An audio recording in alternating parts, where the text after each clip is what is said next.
agama. Jadi mohon yang terakhir saya ingin sampaikan, tidak ada kesuksesan tanpa kerja keras, tidak ada kesuksesan tanpa perjuangan, dan tidak ada kesuksesan tanpa dorongan doa dari kedua orang tua kita. Jadi pada hari ini Anda ucapkan selamat, Anda mintakan maaf kepada orang-orang tercinta yang berkontribusi atas kesuksesan pendidikan kita. Hati-hati memperlakukan kedua orang tua. Saya tahu di sini ada master hukum, saya tahu di sini ada master manajemen, saya tahu banyak prodi yang ada di sini dan memiliki tata kelola yang sangat baik, maka itu salah satunya didukung oleh perilaku Anda setelah lulus. Pada saat Anda berinteraksi dengan kedua orang tua, jangan menggunakan pasal hukum. Pada saat ibu mengatakan, saya mau ketemu, kamu pulang, maka Anda akan mengatakan, mah tidak boleh memaksa, karena ada pasal hukumnya. Enggak ada itu, tidak berlaku untuk kedua orang tua. Pada saat Anda diminta membantu kedua orang tua, Anda jangan menggunakan manajemen yang efektif. Tidak ada manajemen dalam hubungan dengan orang tua, kecuali penghargaan, penghormatan, dan tempatkan dia sebagai di tempat yang paling sempurna sebagai kedua orang tua kita. Saya hanya ingin mengulang dengan cerita yang lama, tetapi ternyata ini memberikan sebuah inspirasi bagi kita. Mohon maaf, saya pernah jadi seorang pejabat. Pada saat saya sedang rapat, saya ditelepon oleh keponakan saya dan menyatakan ibu saya dalam keadaan sakit. Kemudian saya balas telepon itu dengan sebuah ungkapan yang agak sedikit sombong. Tolong cepat bawa ke dokter dan nanti uangnya akan saya transfer. Ternyata ibu dari kejauhan menjawab kalimat saya dengan sebuah kalimat yang tegas. Enggak usah ditransfer, yang penting kita bisa ketemu. Kalau ibu sudah mengatakan yang penting kita bisa ketemu, maka jabatan itu tidak ada, maka rapat itu tidak ada. Dan boleh saya katakan, kalau saya sudah dipanggil ibu dan bapak, tidak ada yang bisa menolak panggilan siapapun, termasuk atasan saya. Kalau itu ibu dan bapak yang memanggil, kena yakin, kalaupun saya bisa memberikan sebuah alasan, Pak mohon maaf ibu saya dalam keadaan sakit, maka atasan saya akan memahami semua, karena mereka juga pernah dibesarkan dan memiliki rasa hormat kepada kedua orang tuanya.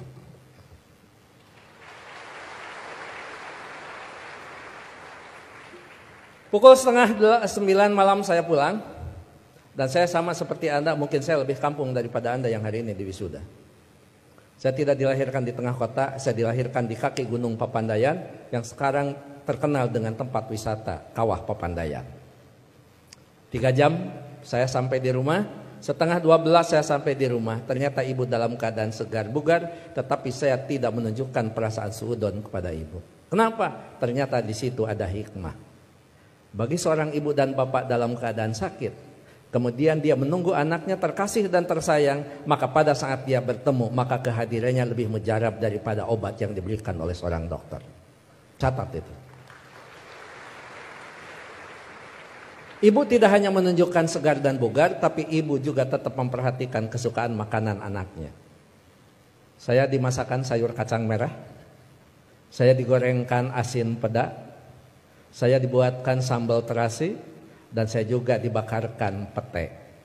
11:30 malam, coba bayangkan ada sayur kacang merah, nasi putih, bakar pete, dan belum peda ditambah sambal terasi.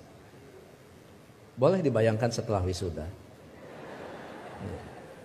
11:30 malam saya disuguhi makanan itu, maka tidak ada kalimat yang bisa diucapkan kepada ibu selain mengucapkan terima kasih. Padahal saya tidak biasa makan malam, kecuali makan nasi di waktu malam. Ya saya makan. Saya tidak pernah mengatakan, Amah ngapain masak? Kan kata dokter paling tidak 3 jam sebelum tidur kita boleh makan.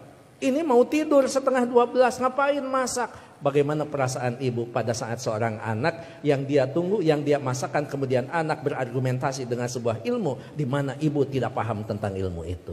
Menyakitkan. Iya, saya makan dan saya berdoa mudah-mudahan ini jadi obat. Begitu saya lirik dari sudut mata saya, ibu kelihatan bahagia. Kenapa? Makanan yang dia pasak itu betul-betul dimakan oleh anaknya. Begitu selesai makan, saya mengatakan kepada ibu, Amah mohon maaf, ini makanan sangat enak, terima kasih. tapi mohon maaf besok tidak akan pulang siang karena ada pekerjaan yang tersisa. Kemungkinan saya pulang sebelum sholat subuh. Ibu dengan bijak mengatakan, enggak apa-apa. Yang penting kita sudah ketemu. Sok istirahat. Saya sambil dituntun dibawa ke kamar. Setelah di kamar saya diselimuti. Ibu lupa kalau anaknya adalah seorang profesor. Ayo tepuk tangan. Itulah ibu.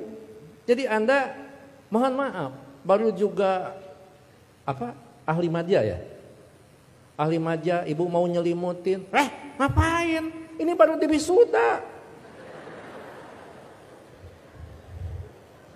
Ada yang lebih tinggi lagi.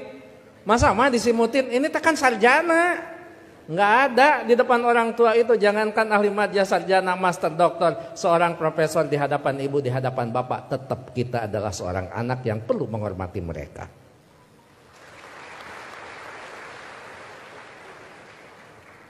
Yang paling indah dan paling membuat saya terharu, pada pukul 3 saya bangun, ternyata ibu sudah berdiri di samping saya sambil menepuk bahu saya. Cepat kamu bangun, jangan lupakan sholat sepertiga malam terakhir. Kenapa? Kamu bisa mendapatkan yang semua ini bukan karena kepintaran kamu, jangan-jangan bukan karena kecerdasan kamu, mungkin keberuntungan doa kita dikabulkan oleh Allah Subhanahu wa taala. Jadi ibu masih khawatir tentang anaknya. Ibu khawatir anaknya merasa pintar sehingga pintar menjadi sebuah kesombongan.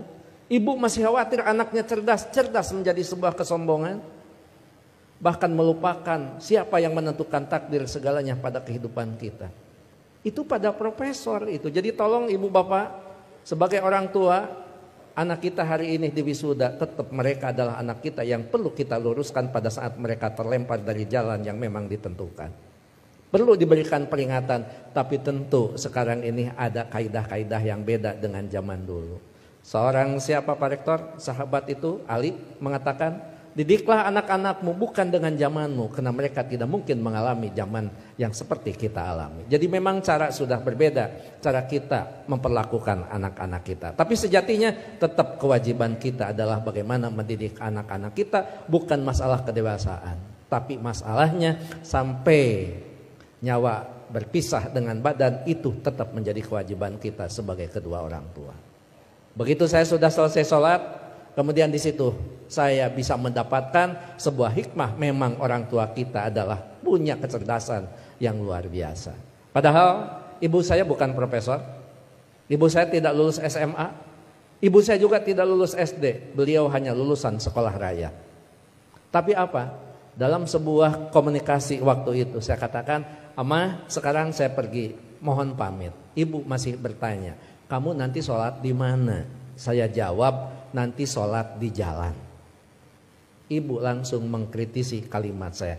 "Jangan suka sholat di jalan, ketabrak mobil." Itu kata ibu itu. Terus saya mikir, emang juga, emang benar masa sholat di jalan? Saya katakan, enggak, maksudnya sholat di masjid di jalan. Masih salah kalimat itu di hadapan ibu. Enggak ada masjid di jalan, paling dekat di pinggir jalan. Saya bilang, ya, nanti akan di masjid, sholat di masjid di perjalanan. Baru saya lulus dari ujian seorang ibu. Nah, lamun eta benar profesor. Dan yang terakhir, saya mohon maaf tadi malam tidak transfer karena Amah mengatakan tidak boleh transfer, tidak usah transfer, sehingga saya tidak transfer. Disitulah kecerdasan ibu luar biasa. Iya, nggak apa-apa. Ngapain harus transfer ke seorang ibu? Mana? Ibu lebih cerdas daripada seorang profesor. Oleh karena itu tentu saya berharap sekali lagi, kalau kita mau sukses, berbaiklah kepada guru, kepada orang tua kita. Kalau kita mau sukses, jangan pernah Anda melupakan, karena kesuksesan kita adalah jerih payah dan hasil pemikiran kedua orang tua kita, termasuk guru-guru kita. Mudah-mudahan orang tua kita yang sekarang masih ada tetap diberikan kesehatan, diberikan usia yang panjang, tetap mampu membina dan membimbing anak-anaknya sampai menjadi investasi yang terbaik bagi keduanya. Bagi orang tua kita yang sudah tidak ada, termasuk kedua orang tua saya, mudah-mudahan senantiasa mendapat tempat yang terbaik di sisi Allah Subhanahu wa taala. Amin. Saya pikir itu Pak Rektor, Pak Ketua Yayasan, hadirin Sivitas Akademika Unpam yang saya hormati. Mohon maaf kalau sambutan saya agak sedikit panjang karena saya tadi mengimbangi Pak Rektor sangat panjang, kemudian Pak Ketua Yayasan sangat pendek, maka saya setengah panjang dan setengah pendek. Mohon maaf tidak bisa mengikuti wisuda sampai akhir karena saya harus mengejar waktu ke Tasikmalaya Pak Rektor.